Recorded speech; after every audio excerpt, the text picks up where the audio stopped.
Welcome to Yeukai Business Show, UK's premier business show where we feature business thought leaders, high achievers, and industry experts. Today's episode is brought to you by World Outsourcing Solutions Limited, a company that specializes in helping executive business owners with virtual assistant services and business growth systems. Here's your host, Yeukai Kechidori.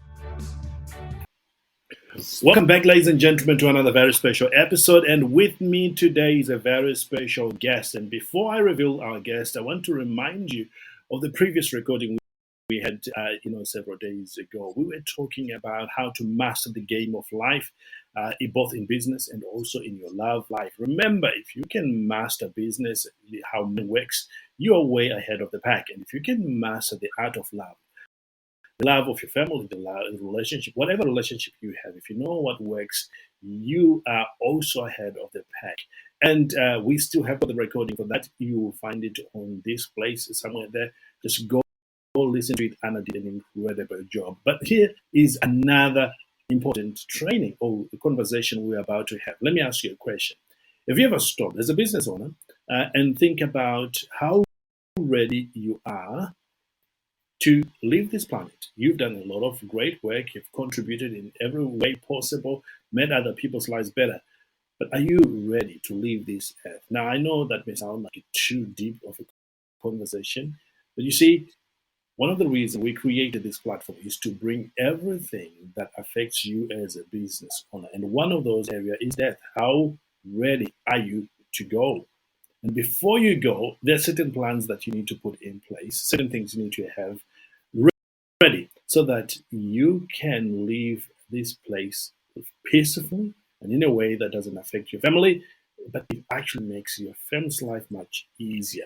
Well, with me is Jane Duncan Rogers, who is a master at this. Jane, welcome to the show. Thanks again for joining us here.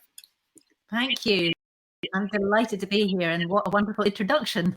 Incredible. Now, Jane, you had an experience in 2011 when your husband passed away that, sort of paved the way to the discussion that we have. It wasn't a great experience, but certainly has prepared you to be qualified to share with my audience today what life was like. Talk to us about 2011. What happened? Yeah. So what happened, just to go back a little bit, because I was working as a coach myself, and suddenly in 2010, my husband got diagnosed with stomach cancer. And that, of course, was like a real shock to both of us. But at that time, we thought he would be, we thought there was a good prognosis. However, fast forward a year and the treatment had not worked and he was going to be dying. We knew that. Now, at that time, we were sent an email by a friend with a whole list of questions to answer. These are really practical questions. And these are some of the ones that need to be answered if you want to be ready or prepared to go in a good way. And they were things like, what kind of coffin do you want? How do you want your body dressed? What are your passwords? Really, really, really important stuff, but things that people don't think about. Mm-hmm. So although we were reluctant to answer these questions, we actually did pluck up the courage one day to do it. We needed to make sure we didn't get a fourth email from our friend reminding us. And actually, we were surprised. We'd been really good at doing projects together, and this felt like another project. Even though the topic was his end of life, Philip and I were like so warm and close and loving together in that whole time doing it. It was just amazing. Mm-hmm. And those questions, the answers to those questions a few months later really helped me after he had died. Just one very specific example was when the funeral director asked me how I wanted Philip to be dressed. Now, I'd asked him this question, so I knew, but I could never have guessed what his answer would have been because he said his dressing gown. Now, when he said his dressing gown, I knew what he meant because I'd made him his dressing gown and he loved it. But I wouldn't have thought of that. And it actually gave me some solace at a really difficult time to be able to carry out Philip's wishes. So, and that's just a very small example, but this is what I then wrote about after he died. I published my first book, Gifted by Grief. And it was that chapter that the readers really responded to. And I got quite a lot of people actually saying, I need to answer these questions as well. And some of them were business owners and were needing to address it, not just for themselves personally, but for the effect on the business as well. And that's really how Before I Go Solutions, the social enterprise that I founded, got started. I love that.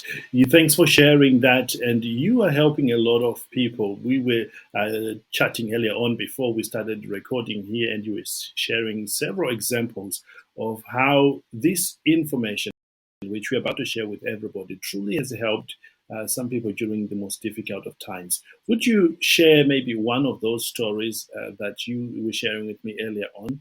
Maybe people will find that useful as well. Sure. Well, often people think this is a really good idea. In fact, the statistics show that 90% of people say that doing your end of life plan or being prepared like this is a good idea, but actually only 14% actually do anything about it. That's right. So yes, it's a good idea, but doing something about it is another matter. Absolutely. And that's what happened with this woman who bought a copy of our workbook, which once completed is your end of life plan. She was sure she was going to complete it, but actually 6 months later it was still sitting on her shelf and she hadn't done anything. And this is not unusual. People maybe buy the digital version, it's still on their desktop, not having been touched. So she came and she did a course with us, and it was the interaction with the other students and with me, I was doing them at that time, that enabled her to think through the things that needed to be thought through. So another example is a woman who was running a family business. Now, even more important to take care of this ahead of time when you're a family business, because if somebody dies in the family, it affects the business seriously as well. And so what she had done was she was the head of the show, and she invited well, actually, I think she might have commanded her children to come round one Sunday for a Sunday lunch, and the topic was going to be when I'm no longer here. And they were a bit reluctant to start with, but once they got going, it was the same experience as I'd had with my husband, and they got a lot of practical things taken care of in relationship to what would happen in the business if she wasn't there anymore. Really, really important to consider before it actually happens. It's very important indeed. And that's why, we have you here today, Jane. Thanks for joining us, truly. And I want you, if you're listening perhaps for the first time, really to become one of those action takers, one of those among the 14% of people who actually do something about this. Because when you do that, you're truly showing your family how it's done. You're already a leader in business terms. You're already a leader in the community. But what a disgrace if you don't take action to put what needs to be put in place to prepare for your end of life. I'm doing the same thing. That's why we've got Jane here to do the same thing, and we want you to do that. So, Jane, let's talk about maybe the very first key things people ought to think about when they're putting together their end of life plan. Okay, so everybody will know about will. And, if you hear the word will and your mind switches off, then just know that is normal and ignore it and pay attention anyway, because a will is really important. And the reason it's really important is because if you don't have a will in place, it will cost those coming after you a lot of time and a lot of money unnecessarily. So if you don't have one in place. So it's really important to do that. And the very first thing that you can do about that is visit one of the online sites or contact one of your local lawyers. That's a very specific action that you can take as a result of listening to this. But secondly, again, from the legal point of view, you need powers of attorney, and that's the financial power of attorney and also the healthcare power of attorney.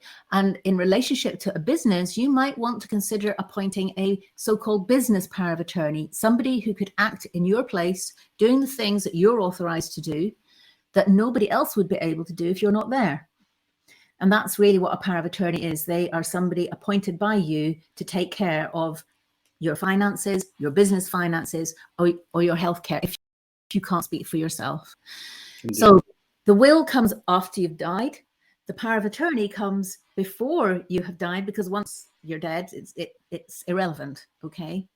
In fact, let me just say it's a good idea to think about powers of attorney like insurance. You hope that you won't need it, but you need to have it in place just in case. And it couldn't be more important these days than with an aging population. That's right. Then we have the other thing that everybody knows about, which is funerals. And that's what people think. If they've got a will and they've got a funeral, then they're sorted. And I hate to say this, but actually there's a whole lot more to it than that. Before we jump on to talk about the will and the funeral, for those who are choosing the power of attorney, is there a criteria which they need to use, to help them identify who's the right person to take care of this aspect, business-wise, health-wise, or even financial-wise? Do you have a criteria you recommend them they take?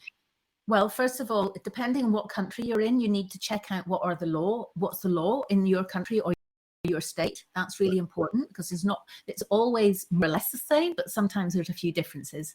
Right. Secondly, you need to this is about trust. Who do you trust to take care of your personal finances? Who in your business would you trust to make the business decisions that would need to be made if you weren't here? And with your health, who would you trust to represent you if you couldn't speak for yourself? Because with your health care, if you can speak for yourself, it's not a problem. But if you can't, because you've had a stroke or you've been injured or something like that, then you want somebody that right now you would trust to speak as if they were you. And there's all sorts of other things around that to enable you to get that person right. But those three people might be different people. They might all be the same one, but who you trust with your finances might not be the same person who would be best qualified to represent you from a health point of view or from your business point of view. So I really think you have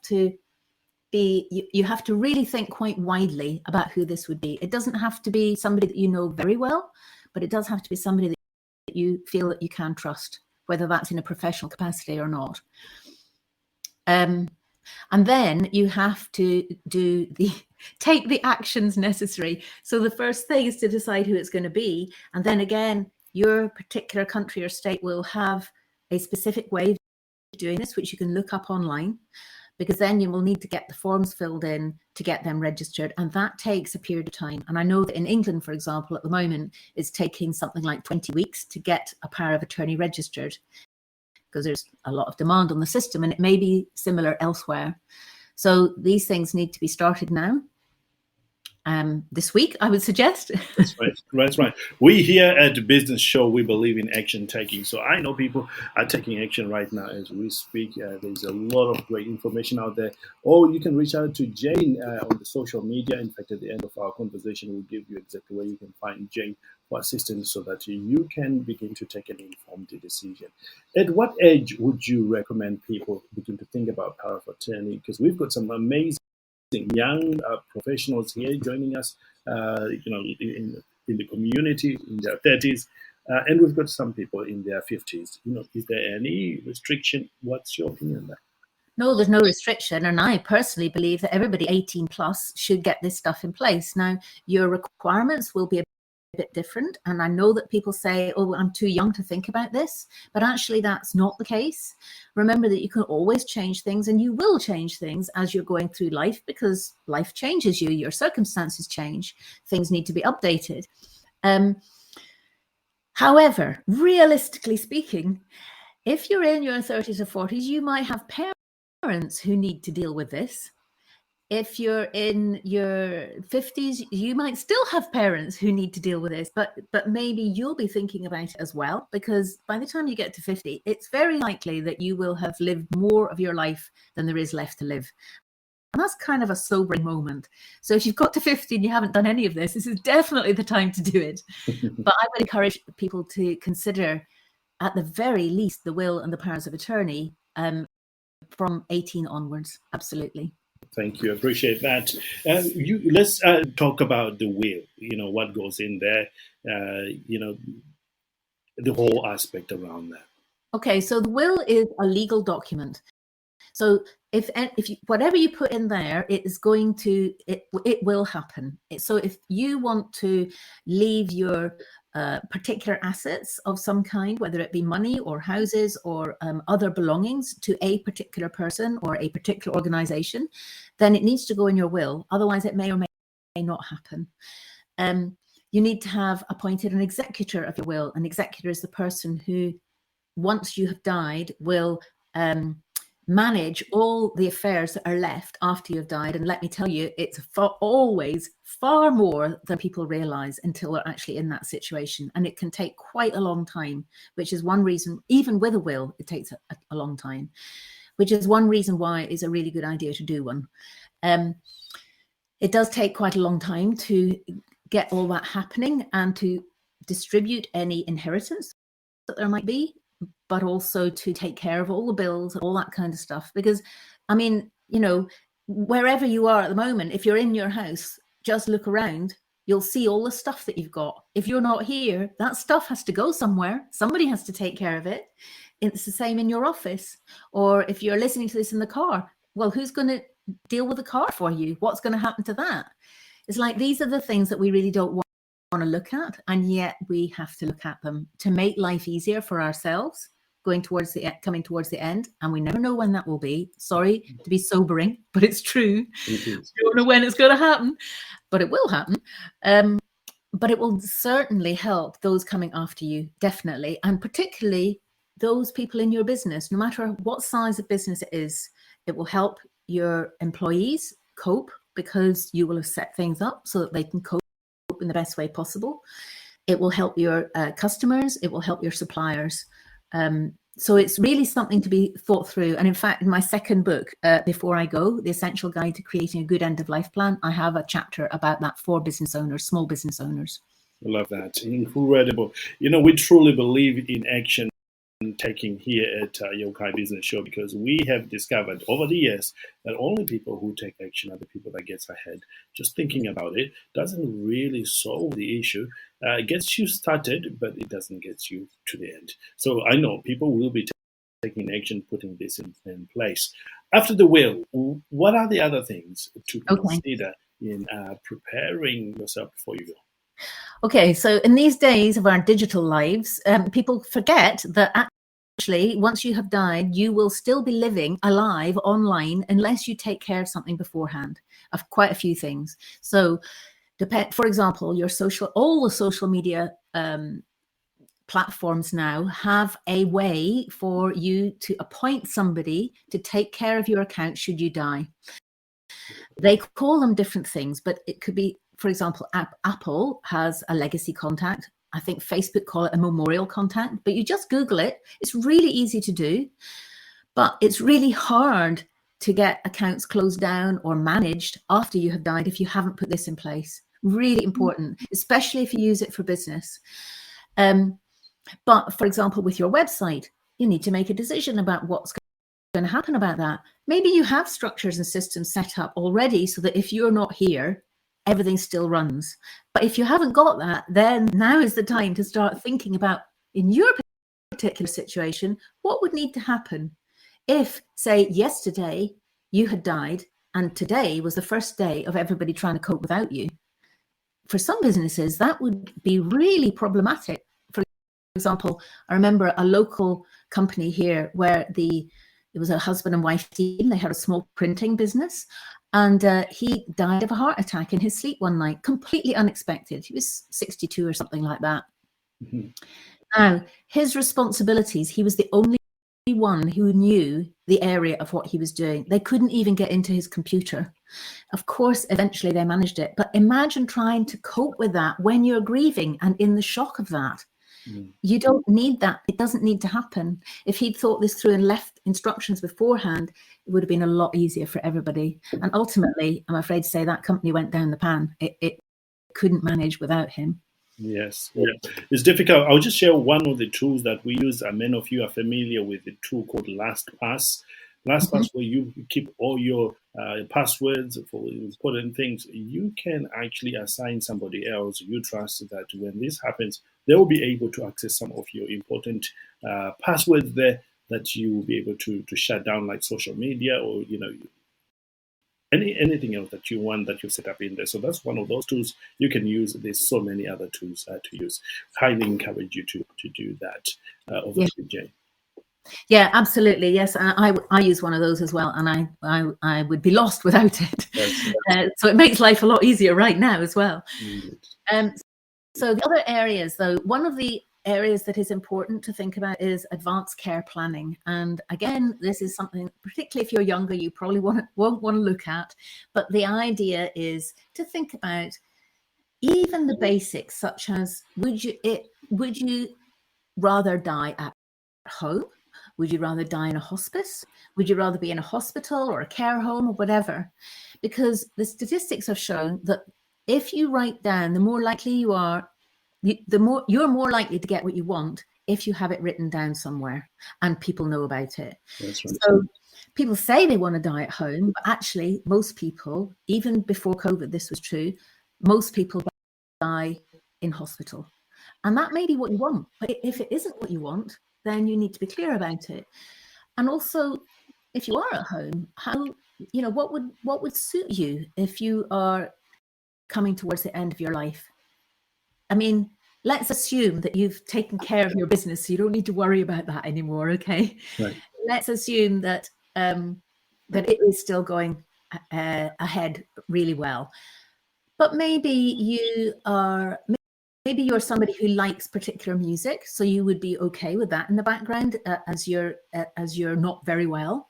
But maybe you're somebody who doesn't like music at all. You know, if you can't speak for yourself, and it's hard to imagine yourself in this situation, but if you weren't able to say what you wanted, you would need to have thought this through beforehand and have it written down. And that document, that's called like a living will, or some people know it as a living will or an advanced decision or an advanced healthcare directive, where you're basically in this country, in all Western countries, you will get treated regardless of what you want, because that's the way the system is set up. So if you've never really thought about that before, then that is something to think about. Because maybe you want to get treated, not everybody does. Indeed. Thank you, Jane, for sharing that. I was thinking of a friend of mine who recently was told that her dad has a year to live because he was diagnosed with some kind of cancer. The pain that she's going through because of that is crazy. Fortunately, the dad is a wise man. He's put together things like we were talking about, so they're beginning to prepare for that. I don't know if it's an unfortunate event, but that's where we all are going to be going through. So we might as well plan ahead and make it a little bit less stressful for those that are left behind. That's why, we are talking about this. I often say to my fellow friends that if you don't put something like this and you die, I'll come and find you, wake you up so you get it sorted. Yeah, I wish I could do that. But let's talk about these things. Let's fix them. Let's do something about this, because, there's no better way to show how much you love your family than to take care of that difficult time in their lives. You can just increase their reliance on you. Things becomes much easier. As we come toward the end of our time here, Jane, I know you're a businesswoman as well, and things hasn't been very easy for a lot of business people. What's keeping you going? How are you staying above the water, so to speak? Well, interesting you should ask that, because we have always done everything online. All our training courses and everything are online, even before COVID. So from that point of view, we were not impacted in these recent years.